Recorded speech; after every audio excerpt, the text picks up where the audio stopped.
Everybody has that look on their face like, God, this got to go. I don't want to be anymore. When I was in the military, we call these instructor-led runs. Most of the time, we knew the start and end point. So on the way back, I started seeing people getting happy and shit.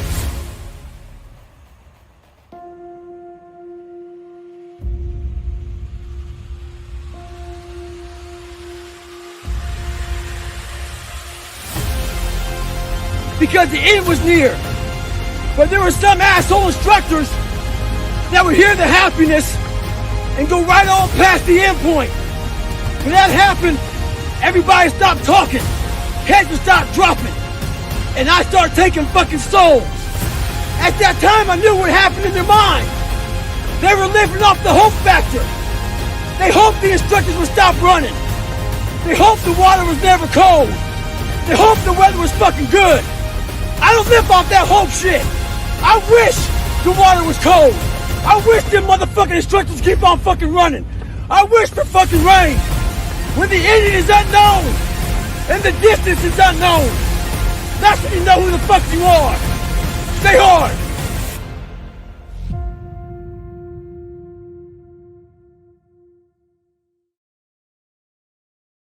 Welcome back, Mere Mortalites, to another edition of the Mere Mortals book reviews, and I have an interesting one for you today. And in fact, it is a repeat. We're going to do it slightly different. We've got Can't Hurt Me by David Goggins. Master your mind and defy the odds. Now, this is the OG, the original one from David Goggins. We have reviewed it before in the past. Obviously, go check that out. If you haven't, quite a lot of people have tuned into that particular one. So if you haven't already checked it out, do so. Would encourage it. David also has a separate book, a new one out as well, which will be coming to a book review sometime soon as well, Mere Mortalites. But what I've decided to do as well, moving forward, I've talked about it in the other Mere Mortals podcast channel as well. And you'll see as well here, a very nicely tabbed book. And that is because moving forward, I'm looking to do, yes, book reviews to continue on in the similar ways that Karen, my other co-host of the Mere Mortals, does the conversations and podcasts and book reviews. But I also want to go a little bit deeper into the aspects of a book, which are generally quotes, themes, ideas. And I'm going to go jump into the Can't Hurt Me, David Goggins, as a bit of an example, given that we've done a book review around it. I've gone through it again, slight skim read. I just wanted to reread it over the last year. And I decided, there's a couple of topics here that I probably want to just explore more individually, more specifically. And that's what we're doing. So without further ado, let's get into them. We actually have 1, 2, 3, 4, 5, 6, 7, and 8. So let's see if they're all going to be different topics. I don't know. This is slightly experimental. Let's see how we rock and roll. Now, the first one, and I'm going to be reading these out as well, and then we'll talk about it. We'll go for that particular conversation, or the way they'll do this particular review or quotes or memorable items from the book. Now, and then just in generality, Can't Hurt Me, a little bit of biography around David Goggins, where he came from, what he did, what he eventuated. If you already don't know, you're probably listening to this, you know who David Goggins is. I'm not going to go into it.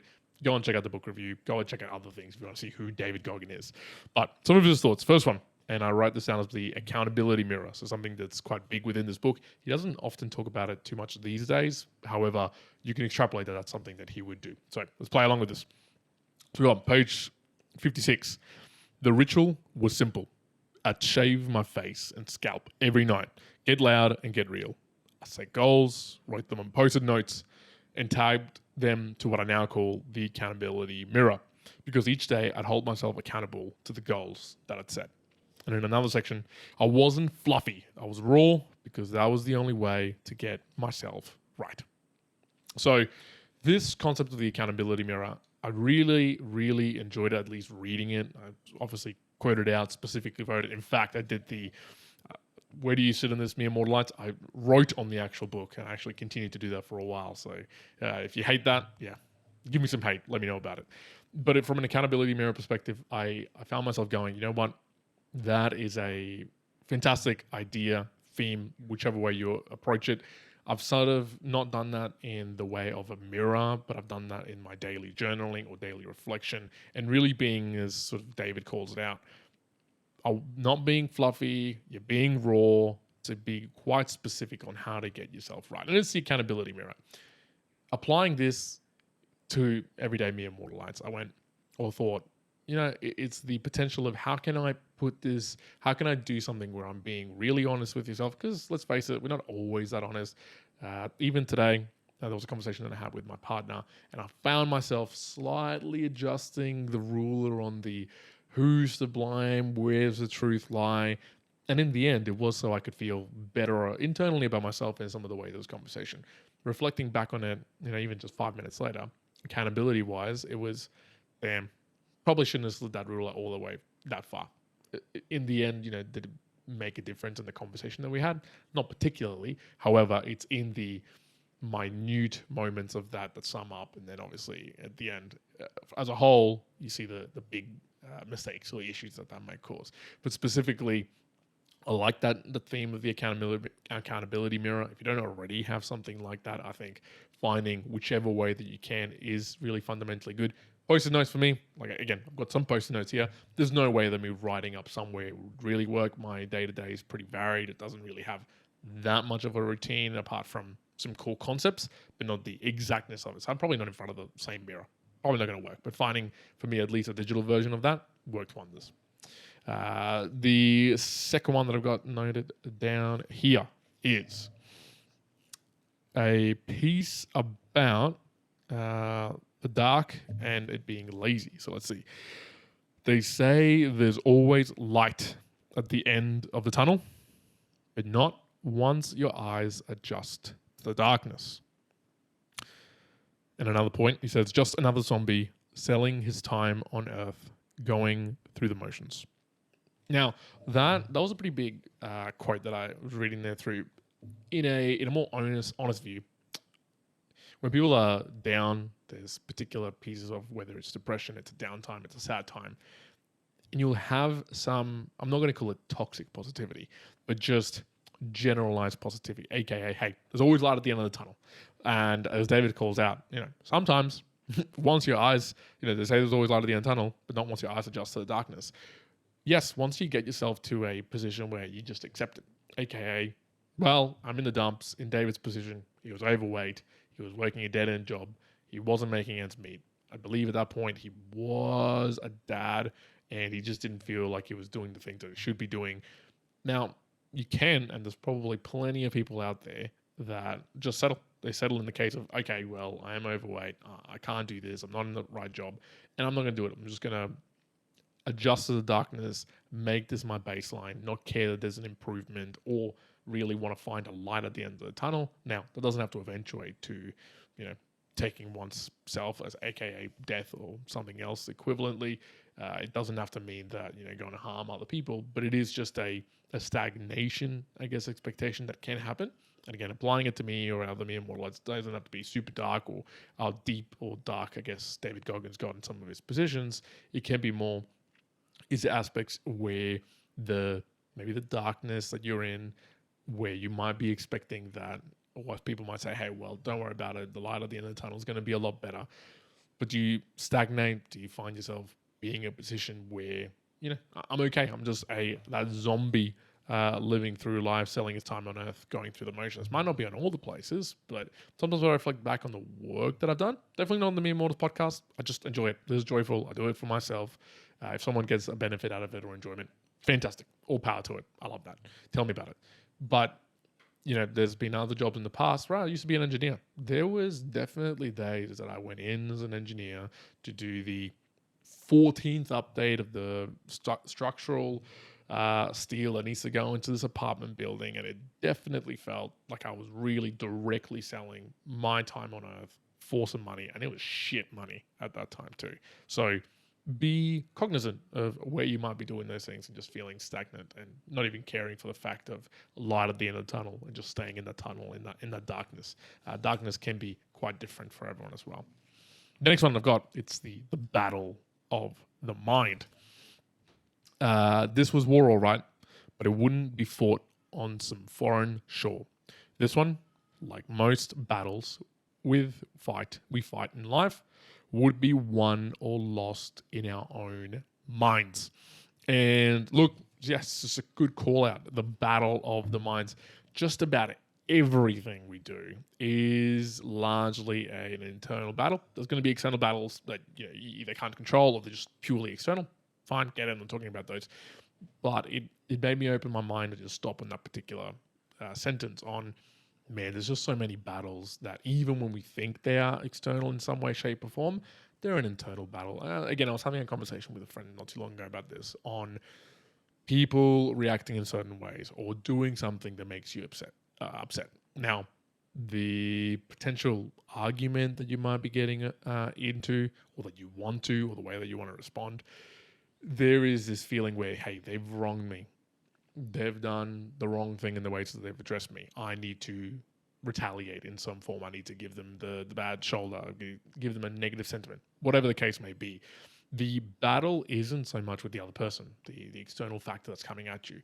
It is the battle of the mind, where it's in your mind. So it's just saying, hey, the way that I should react to this is with negativity, with I need to hit them back the way that they hit me, rather than maybe some other forms of, hey, I'm going to come at it with love, with understanding, with empathy. Big battle of the mind. Of course, there's many other areas of life where that battle is won and lost.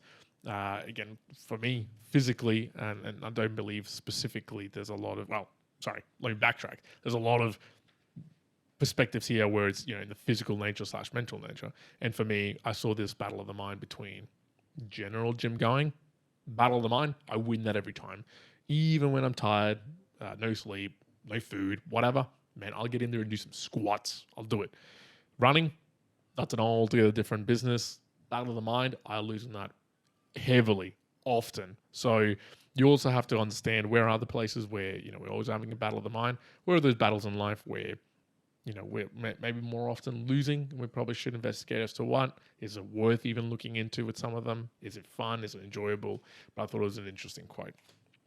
The next one that I noted down here was taking souls. Now, the previous one was already about taking souls, but this was a more specific one. Did talk about it in the previous book review, but I wanted to go deeper here. And taking souls here with David Goggins. Taking souls is a ticket to finding your own reserve power and riding a second wind. It's a tool you can call upon to win any competition or overcome every life obstacle. So the concept here of taking souls, if you haven't heard it before, there was this famous piece that David wrote around him and his boat crew sort of staring down at the officials who were sort of commanding the Hell Week, and they were at a particular stage that everyone was really tired. David sort of turns out to his team and says, hey, we're going to take some souls here. Let's throw this boat that we're the Zodiac that we have up and down. It's super heavy, but we're going to throw it down over our heads, and we're going to just say, you can't break ours.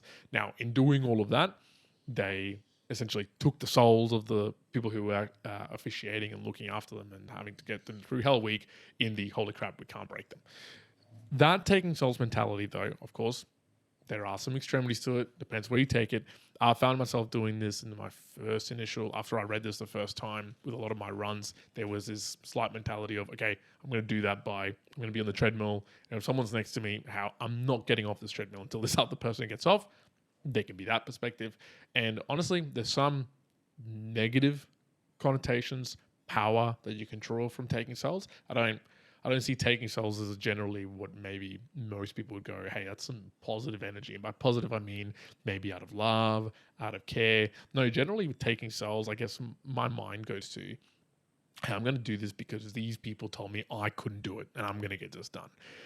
So I guess it's a different way of framing maybe the revenge energy, the harsh energy, the angry energy into the, hey, we'll call it taking souls, aka I'm going to make these people regret they said this. I'm going to pivot this energy of anger that I'm having into, I'm going to just take this soul and show them that I can do it. So I like the wording of it, and it just gives you, it specifically does talk about, power in competition and getting over life obstacles.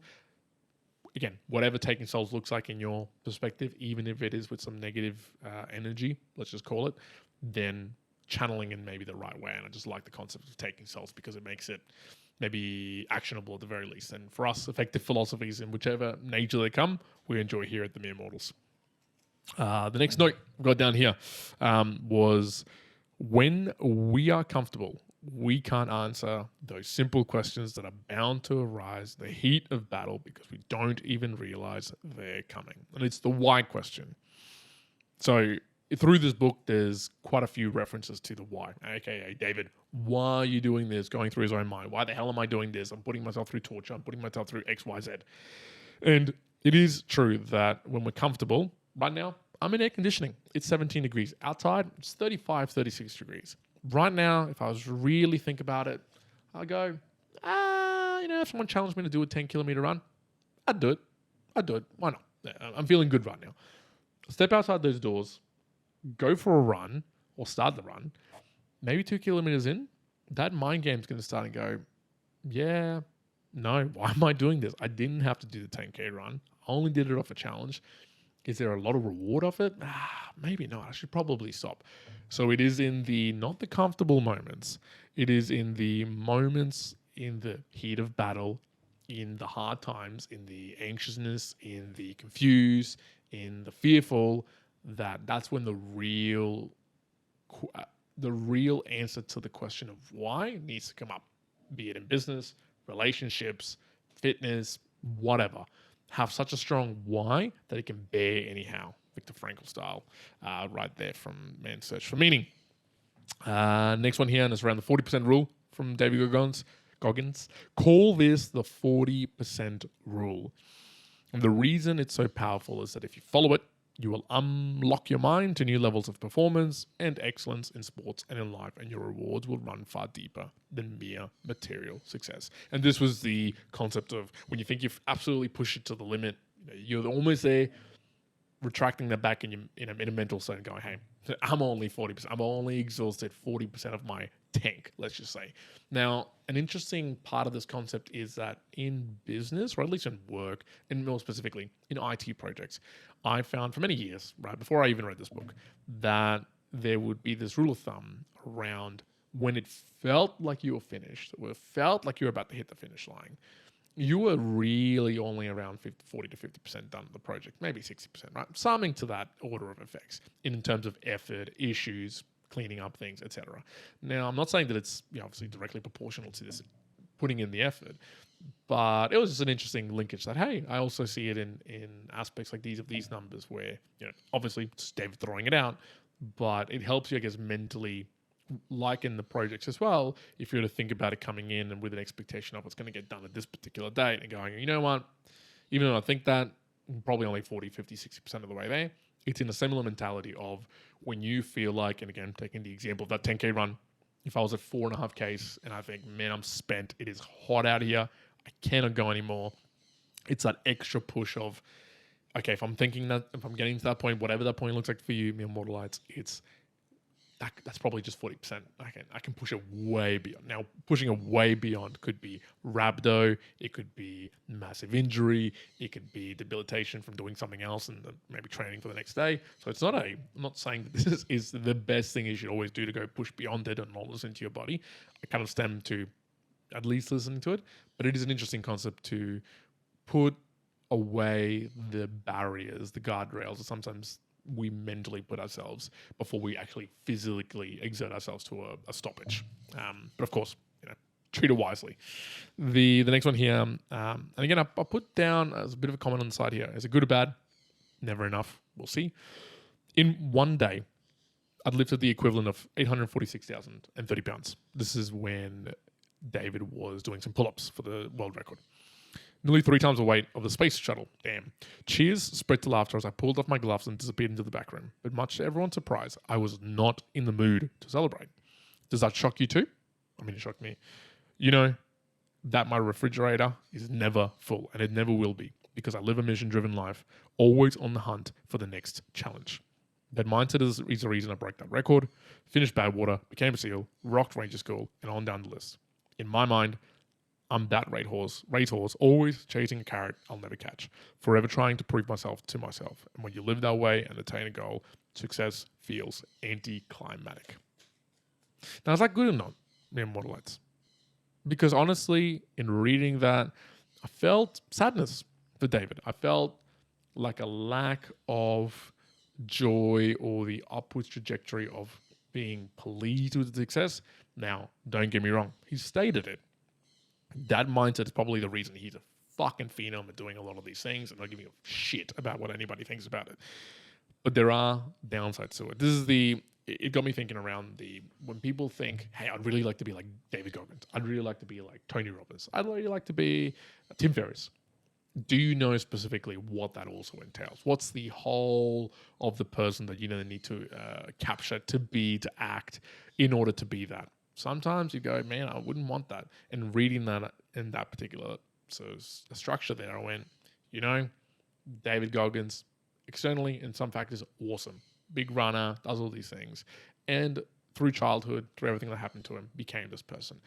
But in still seeing that what it is today, and look, he might have changed from this. This is a few years back now, this particular book. It made me go, I wouldn't want that. I wouldn't want that mentality, even if it affords me the extra success that might potentially feel like it is coming to me. Not at the exchange of not being able to celebrate, to care for those sort of wins. But I'll leave it to you. More or less, what do you think of that? And the final one that I wanted to put down here, and it is around a what if. A simplified what if is what I noted here. What if? What if is an exquisite fuck you to anyone who has ever doubled your greatness or stood in your way. It silences negativity. It's a reminder that you don't really know what you're capable of until you put everything you've got on the line. It makes the impossible feel at least a little more possible. What if is a power and permission to face down your darkest demons, your very worst memories, and accept them as part of your history.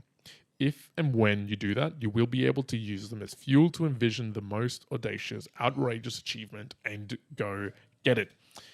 What fucking if? I love that particular statement. I love that mentality. The thinking of rather than some of the other negatives. And look, I'm an engineer. I like to plan. I like to look at the pros and the cons. Hey, what should we be looking out for? What's going to fail? Are we going to have enough cash flow? Are we going to have enough capital to do X, Y, Z? Whatever. Yes, you do have to think it through. And those are all relevant, really great points. But there has to be a part of you, as David points out, there's going to be man, what if we can successfully do this?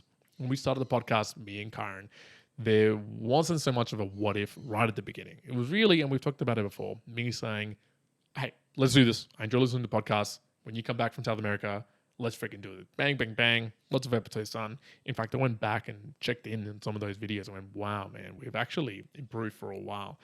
But what, it's one of the questions that keeps coming through of what if? Man, think it through.